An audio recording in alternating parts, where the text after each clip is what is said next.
Hello my darlings and welcome back to my channel. For those of you that are new here, my name is Miranda and I am the Enchantress of Avalon. So for today's video, as you can see from the title, we are talking about Mer-May, which for those who might not know, Mer-May is the celebration of all things mermaidy in the month of May. And given how closely I work with the mermaids and how much I love Beltane, I really love Mer-May. So in celebration of that, I actually decided I was going to do a Mer-May sale at White Rose of Avalon. White Rose of Avalon is my online priestess business, and I provide tarot readings, channels readings, mentoring sessions, and I teach online classes all through there, as well as having a Patreon fairy mystery community that is called Avalonian Rose Fairy Mysteries, which is all tied in with my White Rose of Avalon business. So, my Mer-May sale is specifically a sale on my Mystical Mermaid channeled readings. These are pre-recorded readings where I channel one of 9 different types of mermaids for my clients, where you can ask them any questions related to mermaid energy that you might want to, maybe it's about developing a greater bond with the mermaids, maybe it's about your own sense of self in some way. Maybe it's about wanting to deepen into intuition or deepen into the allure of the siren song. It could be a lot of different things, but I will channel and get some messages for you. So the readings are normally $75 for a pre-recorded channeled reading with the mermaids, but for May, for 2 weeks in May, from May 9th through May 22nd, that's Saturday through Friday the 22nd, Saturday the 9th through Friday the 22nd, they are going to be at a 13% discount. So they are $65.25, I believe is the price when it's discounted. And I will link all of the information on the sale down in the description box below. There's a blog post all about the sale when I announced it. And yeah, I'm really excited. I'm hoping that this will encourage more people to dive a little deeper with the mermaids by getting a discount. And it's a deep discount. It's almost $10 off because it is a 13% discount. So yeah, I cannot wait to perform some amazing channeled readings for some wonderful clients. Beyond that, I just want to talk a little bit about the mermaid energy in May in general, talk a little bit about Beltane. Beltane is one of my favorite holidays. Beltane and Samhain are my favorites, and it's honestly a toss-up which one I love more. And like, the older I get, the more years that go by, the more I celebrate them, the more I'm thinking Beltane might actually outrank Samhain by just a little bit. So that's how much I love Beltane. Beltane is this joyful, prosperous time. It's time spent with friends and with lovers. It's highly sexual, but it's also highly playful. It is the perfect melding of the creatrix or lover energy with the maiden energy. You know, you're not just the pure maiden anymore, like at, say, Imbolc and the spring equinox.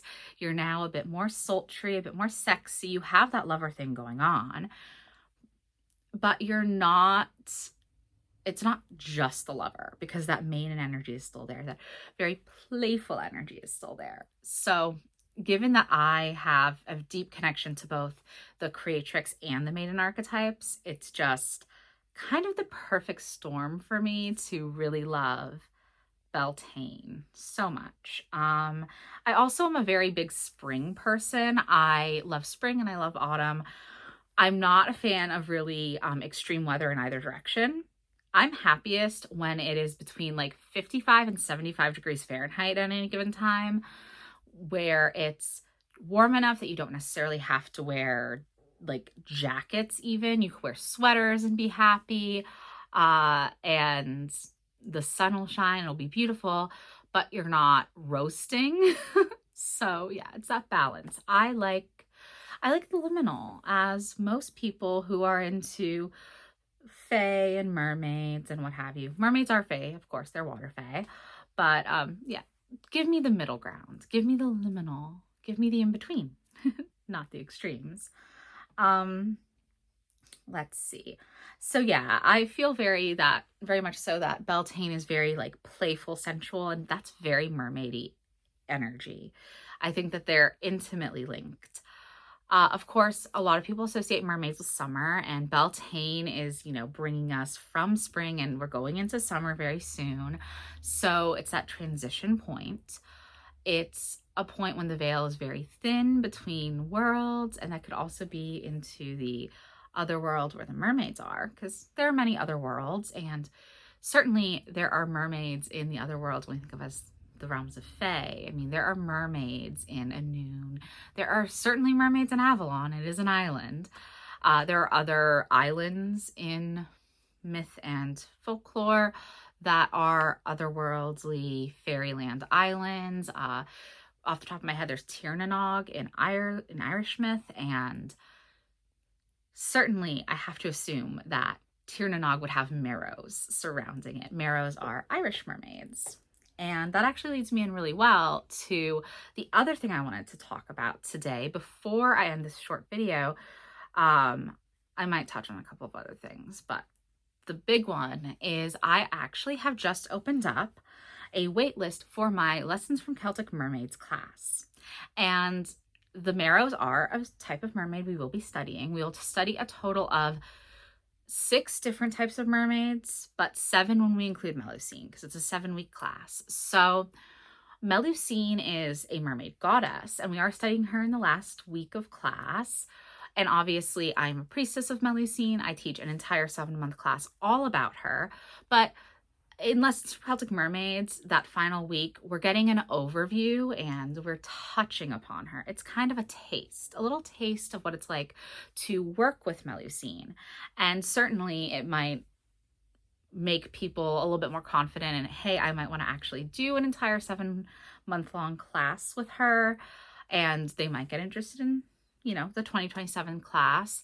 Otherwise, you at least get a taste. And I'm just so excited to be launching this class, to be doing a shorter 7-week-long class, and to be able to talk about all sorts of Celtic mermaids.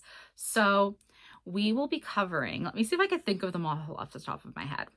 Challenge. We'll be doing Mary Morgans. We will be doing the Merrows, as I already mentioned. We will be doing the Morphorwinian. They are Welsh mermaids. Also from Wales, we'll be doing the Gwragedd Annwn, who are lake maidens, but I count them. I count a lot, basically all water fairies I count as like tangentially related to mermaids, but lake maidens especially have they're very much like mermaids without tails, right? We will be studying the Selkies, whom I adore, and we will be studying the Cornish Merry Maids. So yeah, I did think of all of them. So yes. And again, Cornish Merry Maids, they're Cornish mermaids. Most of them are they're mermaids that are specifically tied to a region in the Celtic lands. Merry Maids are specifically in Cornwall. Merrows are specifically tied to Ireland. Morphorwinian are specifically tied to Wales. The Mary Morgans are Breton, so they're from the area of Brittany in France, which of course was Gaulish originally, and deeply tied to the story of the drowned city of Ys. Very, very cool. But a lot of people also consider them Welsh because they kind of got merged into Welsh lore, because Morgan, the name Morgan, is a Welsh name meaning sea-born or born of the sea. And obviously that ties them into Morgan Le Fay as well, and she's known to be more Welsh. But of course, Morgan Le Fay, pan-Celtic, very much so similar to Melusine. Melusine is, Avalonian, so she has ties to Britain and Wales through Avalon. She is French, obviously. Her most famous legends come from France. She's German. She has a whole Germanic set of legends with her. And she was a Scottish princess in legends. So she's very much pan-Celtic and tied to all these different lands.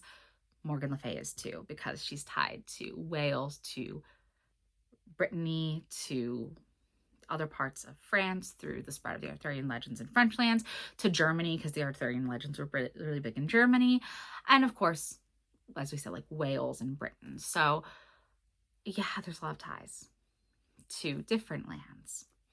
And then, of course, Selkies are seal maidens. And so we have this like thread through of we're touching upon a lot of different Celtic lands in the class, and we will be meeting mermaids from all of these different lands. And yes, we will talk about goddesses who are associated with these mermaids as well.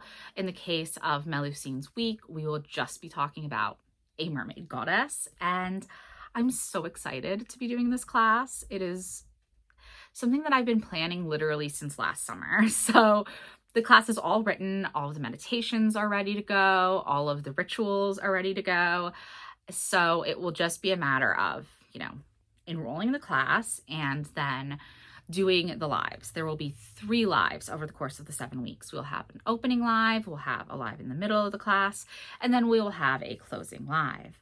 And yeah, it's very exciting. And part of the reason why I took so much time like creating the class, because again, I got the idea back in summer 2025, but I didn't actually like solidify what the class would be and start writing it really until the winter.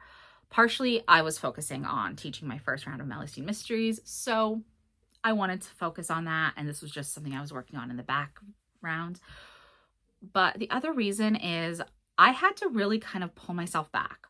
How much I could do for 7 weeks, right? How I was going to structure this class, because I had a list of so many water fairies and mermaids that I wanted to include. But then I was like, well, no, let's focus on Celtic. But even when I was focusing on Celtic, I was thinking, can I include Loreleis and Nixies in there? Can I include Rusalka? I think I can. But like the Rusalka or the Rusalki in plural are from Slavic folklore, so they are Russian. But at the furthest expanse of, the Celtic expanse, where there are many different Celtic tribes, and they expanded out very far. At the furthest expanse, they did go up into Russia. But I could not in good conscience do that, because it would have been like a 10-week-long class at least if I wanted to include everything. And I chose not to include Loreleis or Nixies. Nixies are German water fairies and mermaids, and Loreleis are specific ones that are often considered a subset of Nixies. I work more with Loreleis than I do with just the Nixies in general. A lot of people think they're very dangerous. They can be, but respect. But anyway, yeah, specifically Loreleis are mermaids of the Rhine River in Germany.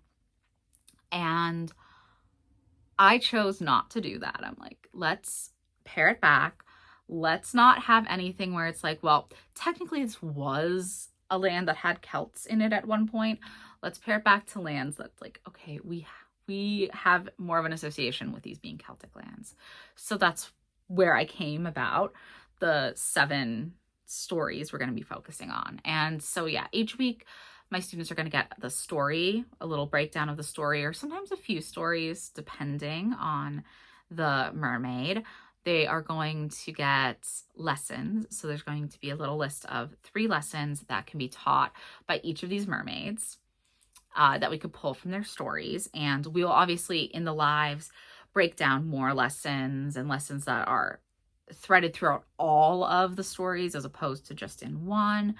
And we'll do, there are 4 rituals and 3 meditations. And obviously whenever I do live classes, I always have meditations included in my live classes. So it's a whole thing. I have it very much so all planned out. Obviously I do not expect that in between all of the lives, you have to have done every single ritual, because that's a lot. But I want my students to have the rituals that they can go back and do them whenever they want at their leisure. So there are 4 rituals. There are 3 meditations you can listen to as many times as you would like to really meet and get to know different Celtic mermaids. So yeah, for each Celtic mermaid we study, there will be either a ritual or a meditation specifically with them. And yeah, it's clearly I'm very excited for this class and I cannot wait to begin teaching it. Enrollment officially opens on June 20th for the summer solstice and closes on July 3rd. And then after that, we'll have the 7 weeks of class.